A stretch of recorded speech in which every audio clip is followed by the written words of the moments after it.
The Joker's Wilde. Submitted by Brandon Faircloth. If anyone ever asked me to name the best 3 people I know, Russell Allison would be the first name out of my mouth. We've been friends since high school, and in the 20 years since, I've never had any reason to doubt his honesty, loyalty, or kindness. He's always just been the best guy I've ever known. He's also the unluckiest person I've ever known. Russ's mom ran off when he was a baby, and his father spent most of his time either working at his welding shop or sleeping off a combination of the day's work and the night's booze. He had no siblings, and before we got assigned as partners in 10th grade biology, I'm not sure he'd ever had a close friend before. I'd like to say that his luck changed as he got older, and for a while, I thought maybe it had. He had a good job at the meat processing plant on the edge of town, he'd started dating this girl Stephanie that he was crazy about, and his father, while still not the warmest guy, had certainly mellowed out in his later years. But then about 2 years ago, Russ's dad died suddenly of a heart attack. He was heartbroken, but between Steph and me, we got him through the parts he couldn't get through on his own. I remember how much I appreciated Stephanie back then. She was patient with him, and they really did seem to have a good relationship, better than any I'd ever managed. Anyway, there was a time when I thought they'd get married and live happily ever after. 6 months later, Russ came to me, eyes red and voice trembling. He told me that Stephanie had been cheating on him since before his dad died, and at first, I defended her. Said he must have made a mistake, and that she didn't seem like the type to cheat. But he just shook his head, cutting me off. Told me that he'd been suspicious for a while, and when he confronted her, she'd finally admitted it. I asked him if she'd said who it was, but he just shook his head. Said he didn't get a chance to even ask before she dropped the next bomb. She was pregnant, and it was Russ. Breaking up with her wasn't an option, he said. Not with the baby on the way. I tried to point out that he could still be a good father without being with the mother, but he wouldn't hear it. Just kept saying he wasn't going to be like his mom. That unlike him, the baby was going to know from the start that it was loved. I let it go after that. What else could I do? It wasn't my choice, and he'd already made up his mind. And surprisingly, for a time, he seemed, well, if not happy, at least at peace with his decision. And he was so excited about the baby. I still found it hard to be around Stephanie with everything going on, but I'd meet up with Russ to make sure he was doing okay and give him a sounding board for all the big life decisions he had coming his way. When Carmen came, everything seemed to change. Russ wanted me to come over more, and at first, I was hesitant, but to my surprise, it wasn't as awkward as I'd been afraid of. The baby was the focus now, and seeing the two of them seemingly getting along and happy, well, it made me happy too. And when they asked me to be Carmen's godparent, I didn't hesitate to say yes. But 8 weeks ago, things started to go sour for Russ again. He got laid off from his job at the plant, and with work hard to come by, he wound up delivering groceries for a couple of the local supermarkets just to make ends meet. I offered to help, but he wouldn't hear of it. Told me he'd take the help if they really needed it, but that for now, they were okay. And maybe they were, at least for a time, but I could see the cracks forming between him and Steph. She hadn't gone back to work since giving birth, and her attempts at finding a job in the past couple of weeks hadn't borne any fruit. I wasn't sure how to feel about their growing distance or whether I should mention it to either of them. Then, one day last month, it ceased to matter. Stephanie had been driving to a job interview and she lost control of her car on a sharp curve near the highway. Her car stopped when it hit a large oak head-on, but she kept on traveling, making it through the windshield and 30 feet of scrub grass before finally coming to rest. I took it hard, but nothing like Russ. He'd been growing strange already, but after Steph died, I went over to see him and check on the baby every day, and I will say, he was doing a good job of taking care of Carmen still. But he seemed haunted. He barely ate or slept, and while he would always welcome my visits, he usually just sat in a corner, quiet and fidgety, as though he was anxiously waiting for the next bad thing that would surely come. Maybe he was. I felt so sorry for him, so helpless to make it better. I tried to tell myself that with time things would get better. With time, he would come back to himself. But I wasn't so sure. I'd lived and seen enough to know that sometimes a person just broke for good.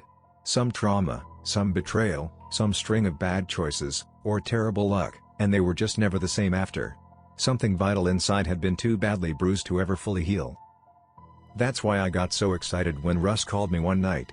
He told me he had something to show me, something he was really excited about, and he was wondering if I could come over right away. His voice was still jittery and strange, but at least something had sparked his interest again, however small or short-lived that spark might be. I didn't hesitate.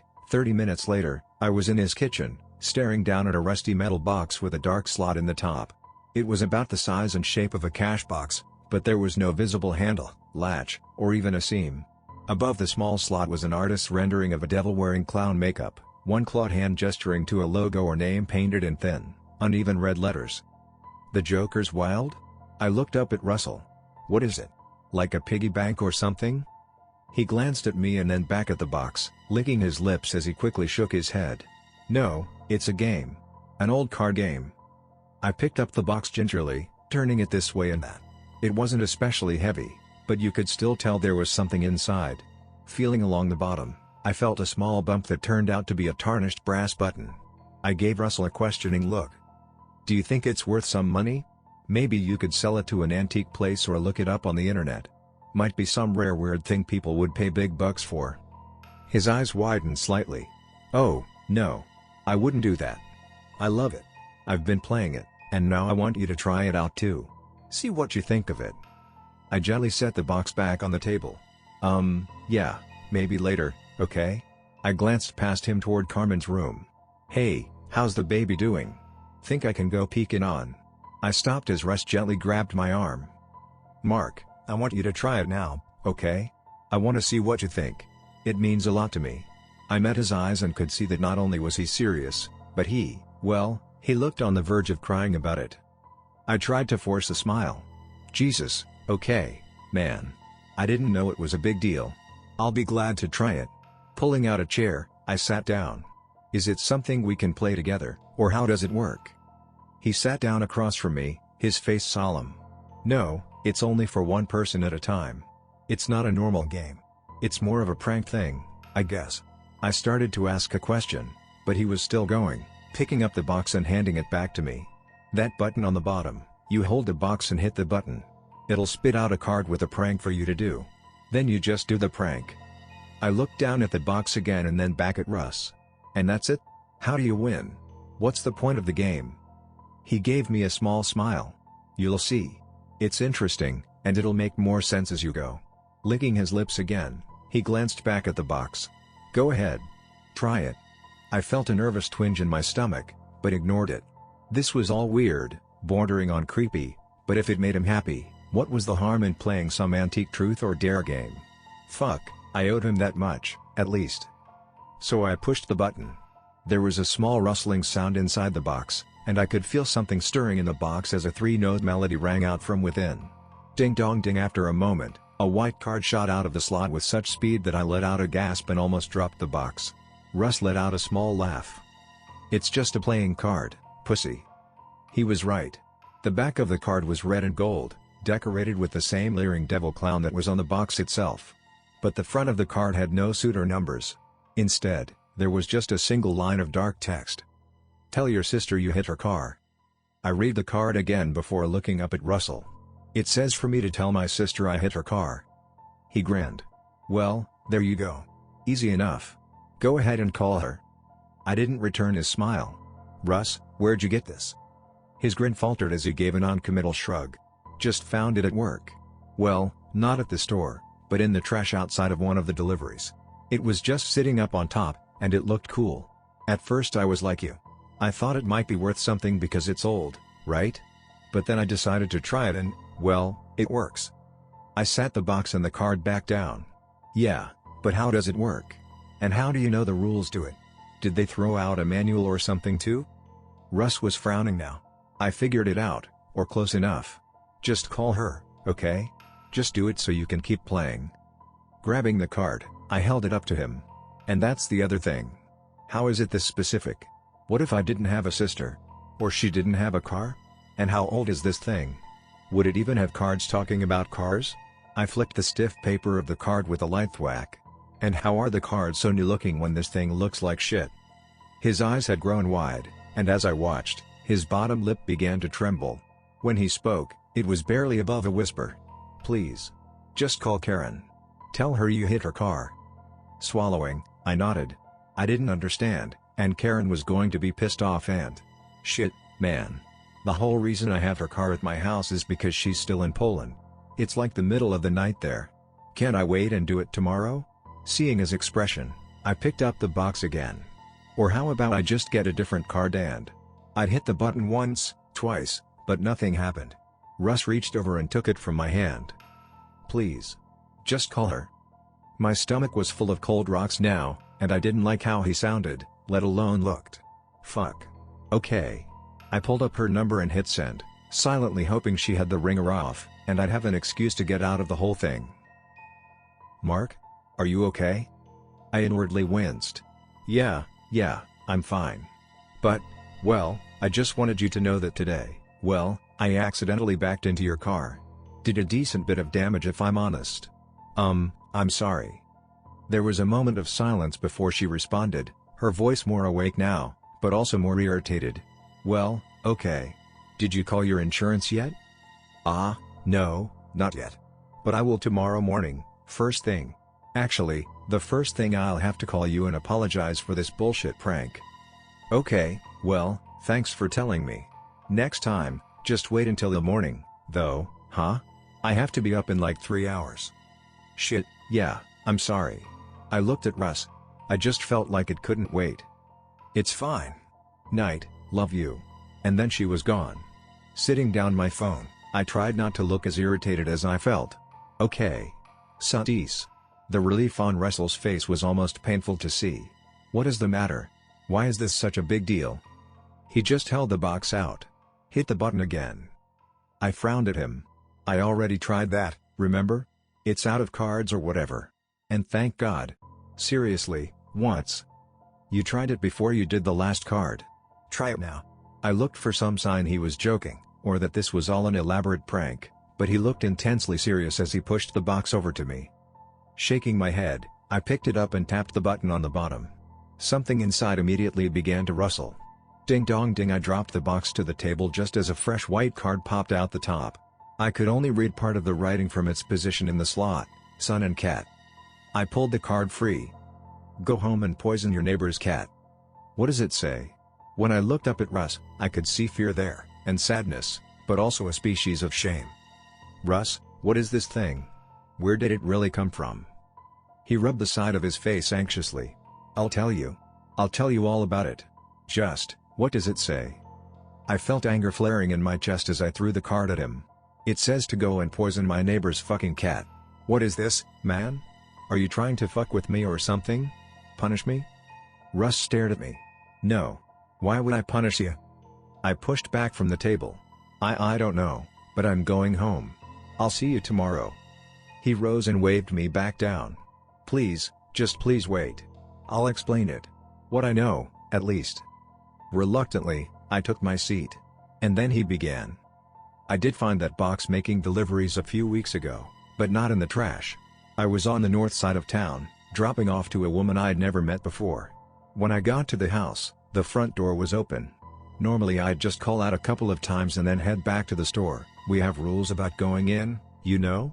But I could tell from the house, from the old covered car outside, even from the neighborhood, this was some old lady. She was probably getting groceries delivered because she lived alone and couldn't drive anymore, and with the door open like that, well, I was afraid she could be hurt or something. So I went inside, calling out the name on the receipt. Dolores. I called it 3 or 4 times before she answered. Told me to come into the living room. This woman, she wasn't just old. She was ancient. Her hair was a long, yellowish white on one side, with the other side just starting to grow out from where it had been shaved. If she was 80 years younger, I'd think she was a punk rocker or something. As it was, I just tried not to stare as I edged into the room. Ms. Winters? I've come with your groceries. I glanced around the room. Everything was clean and tidy. I couldn't imagine she did it herself. She just looked so thin and frail. But when her eyes fixed on mine, I saw how sharp she was. How? There. I don't know, I'm explaining this badly. She just seemed, really real. Real important. I don't know how or why, or if it was true at all. What I do know is that when she spoke again, her voice seemed young and strong. Thank you, Russell. I stopped in my tracks. How'd you know my name was Russell? She smiled. I must have called the store to see who was coming. Can't be too careful who you open the door for these days. I wanted to point out that she'd left her door standing wide open, but I let it go. Just then, she abruptly turned from me to point at something on the table in front of her. The box. "Take it, Russell. It's for you now." I remember looking down at the box and, the next thing I knew, it was nighttime. I was home. I thought I'd gotten sick and blacked out or something, but when I checked with the store, I'd finished all my deliveries on time and gone home. I just didn't remember any of it. The funny thing was, when I went back through the records of that day's orders, there was no order for a Dolores Winters. I tried to go back and find her house, more than once, actually, but I've never been able to. I'd think it was all a dream, but when I came to that night, that box was sitting on the table, just about like it is now. At first, I was so freaked out that I was just going to throw it away. But, I didn't. Instead, I just took it and hid it away in a closet before Steph saw it. I never did let her know about it. Not directly. The next afternoon, I snuck the box out of the house and took it to work. Sat looking at it for probably an hour in the parking lot before I got up the nerve to hit the button. It's strange, but I don't think it ever occurred to me that it wouldn't work. He let out a bitter laugh. "I got a card, just like you. And at first, I was just going to dismiss it. I hit the button again. But nothing happened. And I certainly didn't plan on going to my boss's house and pissing on his front door. Except, I did. I couldn't explain it, and I was scared shitless of getting caught the whole time, but for some reason, I couldn't not do it. I felt like I was getting pulled into a black hole or something. This terrible gravity kept dragging me down until I just gave in." He put his head in his hands. That's how it works. Once you start, it has you. It won't seem like you've lost control, and then you find yourself obsessing. Wanting to use the box, wanting to carry out its. He let out a wet and terrible caw of a laugh into his palms. "It's pranks. It doesn't matter what you want. Only what it tells you." I didn't know what to say. He was having some kind of breakdown, or maybe he'd started taking drugs. Something was terribly wrong, and I just wanted to know how bad off he really was before I decided if I needed to call someone to get him help. "Russ, not trying to be shitty, but this sounds, well, it sounds crazy, man." I leaned forward. "Look, you've been through so much the last few months. Maybe you're just, I don't know, overwhelmed?" His eyebrows knitted together as his gaze turned hard. "Don't patronize me. I'm not crazy, even though I know it sounds that way." He shook his head. "I'm doing a bad job of explaining. Just a second." Before I could respond, he got up and went over to a kitchen drawer. When he came back, he had a stack of 5 cards in his hand. Sitting back down, he slid the first card to me like we were playing poker. I fought back the urge to recoil. "This was the first one, like I told you." I followed his gaze down to the card. "Urinate on the front door of your boss's home." Then, the second. He placed this card on top of the first. "Find an animal in your yard and suffocate it." His voice was trembling when he spoke again. It was a grasshopper. A big one. "Put it in a freezer bag." Fuck, it took so long. I was crying by the end, but I still did it. "Russ, what the hell?" He ignored me and went on, laying down the third card. "Cut off your right pinky toe." He gave a hollow laugh. "This one, I didn't mind it that much. Felt like I deserved it. But it was hard hiding it from you and Steph. Remember? I told you I dropped a can on my foot, and that's why I was limping for a couple of days. It got infected, you know? I got it under control with antibiotic cream, but, well, everything would probably be better if I hadn't, right?" "Don't say that, man. I don't understand what." "Stop fucking interrupting, okay?" For a moment, I thought he might hit me, but then the passed, as though all the air had gone out of him. "Just, let me finish. This is hard enough as it is. Let me finish." I swallowed. "Okay, yeah, sure. Go ahead." He looked at me a moment before nodding. "With this one, maybe you'll start to understand." He laid down the fourth card, and as I looked at it, everything else seemed to fall away. "Cut Stephanie's brakes tomorrow morning." I shot up from the table and stumbled back across the room. "What? No you didn't. Tell me you fucking didn't." My chest was burning, and I could barely see as tears swam into my vision. "What is this? You wouldn't hurt her. You wouldn't hurt anybody. You fucking say it. You fucking take it back." He just sat there, silently watching me blubber as I swayed against the kitchen wall like a sailor on a storm-tossed ship. None of this made sense. It was all some trick or revenge or... As I watched, Russ turned his attention from me to the box. Picking it up in trembling hands, he found the button on the bottom and pushed it. Nothing happened. The box tumbled from his hands to the floor as he clutched his face. Oh God, it worked. Thank you, God. His eyes found me again. Mark, I'm so sorry.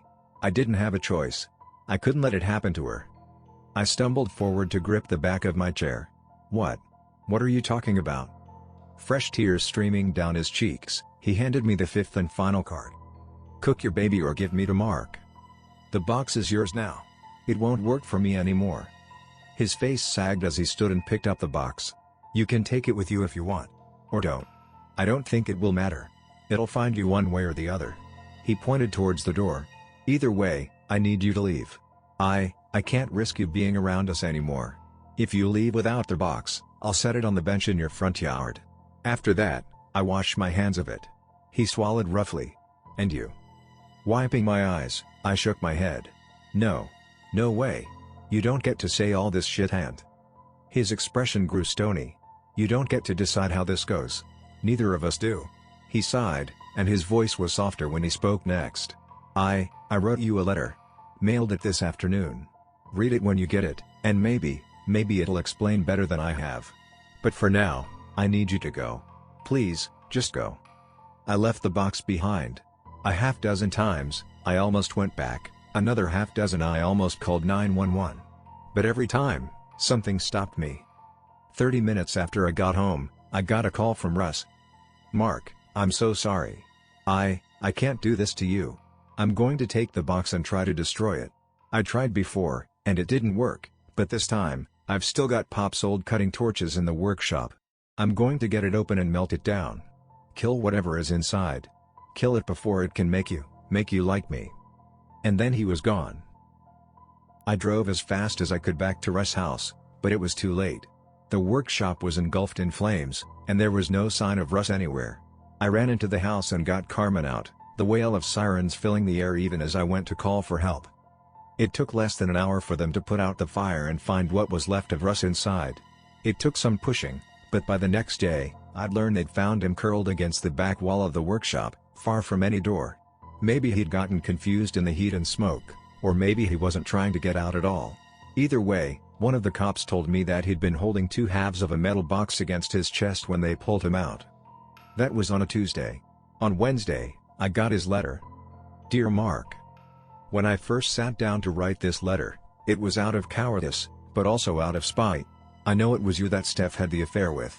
She never admitted it, but I'd suspected for some time. The way you looked at each other. Made a point of not talking about each other. I know you both too well. And it hurt me. It still does. I loved you both so much, and to have you betray me like that, but it doesn't matter. By the time you read this, you'll know that I've done things that are far worse than either of you. One of the worst, maybe the worst of all, I'm going to do to you in a few hours. I'll be as honest with you as I can when we meet tonight. I really don't know that much, after all. Only that whatever is inside that box is evil and that I can't stop it. I've tried, and I can't, and I'm sorry. It's too late for me. It's probably too late for you too by the time you get this. Just know, I always loved you and Steph. That's why I never left her or confronted you. Despite the pain, you were the best thing in my life. Until Carmen, at least. I can't let anything happen to her. Can't let that thing touch her. And I'll sacrifice both of us to make sure that doesn't happen. I hope you can understand that and forgive me. Your brother forever. Russ. I have temporary custody of Carmen, and it'll be a lengthy process, but Russ left behind a clear enough will that I should be granted full custody in a matter of months. I don't know much about taking care of a baby, but I'm getting help, starting classes, and I swear, I'm going to do everything I can to make sure she has a good life and knows how much I love her. How much her parents loved her. Sometimes I worry that they'll find out about Mrs. Terwilliger's cat. It was dark out when I slipped the antifreeze into its water dish, but that doesn't help my paranoia or my guilt. I remind myself that I did it before Russ called. That the box is destroyed now, and it's all over. Me and Carmen are safe now. And then tonight, I heard a sound. Ding dong ding. Just a small tinkling of music I'd only heard twice, but still knew right away. And it was coming from Carmen's room. I ran in and flipped on the light to find the baby gasping and choking, her face turning purple. Panicked, I picked her up and tried to see what was wrong. She was choking on something. I stuck my pinky in her mouth and fished out a wad of paper. The dark shade began to fade from the baby's cheeks immediately as she took an easy breath, but my relief was shot through with terror. What was that paper? Where had it come from? Sitting Carmen back in her crib gently, I looked around for the wad of paper and saw it a couple of feet away on the carpet. Hands shaking, I bent down and picked it up. It wasn't a wad of paper, but a carefully folded card with an ornate back of red and gold. As I held it up to the light, I could see the clown devil's eye staring into my own. Unable to breathe myself, I unfolded the card and read its message. Write it all down.